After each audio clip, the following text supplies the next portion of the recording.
এটি তাদের যুদ্ধ নয়। এই যুদ্ধে তারা সরাসরি অংশও নেননি। কিন্তু মধ্যপ্রাচ্যে ইরানকে কেন্দ্র করে শুরু হওয়া এই সংঘাত এখন মার্কিন মিত্রদের জন্য এক চরম রাজনৈতিক ও অর্থনৈতিক দুঃস্বপ্নে পরিণত হয়েছে। ইরানের ওপর যুক্তরাষ্ট্র ও ইসরায়েলের যৌথ হামলার বিরোধিতা করা বিশ্ব নেতারা এখন এক কঠিন দ্বিমুখী চাপের মুখে পড়েছেন। একদিকে যুদ্ধে যোগ না দেওয়ার কারণে ডোনাল্ড ট্রাম্পের তীব্র ক্ষোভ, অন্যদিকে নিজ দেশের ভোটারদের যুদ্ধবিরোধী অবস্থান। এই দুয়ের মাঝে পড়ে মিত্র দেশগুলোর সরকার এখন টালমাটাল। এই পরিস্থিতি ওয়াশিংটন ও তার দীর্ঘদিনের মিত্রদের মধ্যে সম্পর্কের চিরাচরিত ভারসাম্য বদলে দিচ্ছে। যেসব নেতা একসময় মার্কিন প্রেসিডেন্টকে সন্তুষ্ট করতে তোষামোদের পথ বেছে নিতেন, তারা এখন প্রকাশ্যে ট্রাম্পের সমালোচনা করছেন এবং তার থেকে দূরত্ব বজায় রাখছেন। এই দূরত্বের কারণ শুধু আদর্শিক বিরাগ নয়, বরং যুদ্ধ সম্পর্কিত প্রচণ্ড চাপ, যা তাদের জনগণের জীবিকা এবং তাদের রাজনৈতিক ভবিষ্যৎকে হুমকির মুখে ফেলে দিয়েছে।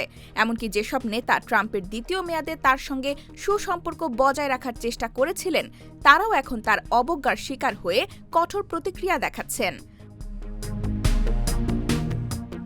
ইতালির প্রধানমন্ত্রী জর্জিয়া মেলোনি সম্প্রতি পোপকে নিয়ে ট্রাম্পের মন্তব্যকে অগ্রহণযোগ্য বলে অভিহিত করেছেন। অন্যদিকে ব্রিটিশ প্রধানমন্ত্রী কিয়ার স্টারমারের সঙ্গে ট্রাম্পের বন্ধুত্ব এই যুদ্ধের কারণেই ভেঙে পড়েছে। স্টারমার ব্রিটিশ পার্লামেন্টে দৃঢ়ভাবে ঘোষণা করেছেন, জাতীয় স্বার্থের পরিপন্থী এই যুদ্ধে ব্রিটেন কোনোভাবেই যোগ দেবে না।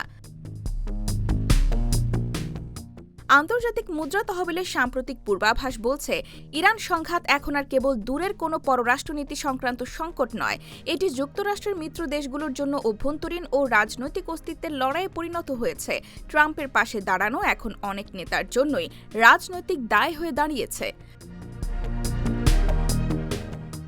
জর্জিয়া মেলোনি ইউরোপীয় নেতাদের মধ্যে ট্রাম্পের সবচেয়ে কাছের আদর্শিক মিত্র হওয়া সত্ত্বেও বর্তমানে চাপে আছেন।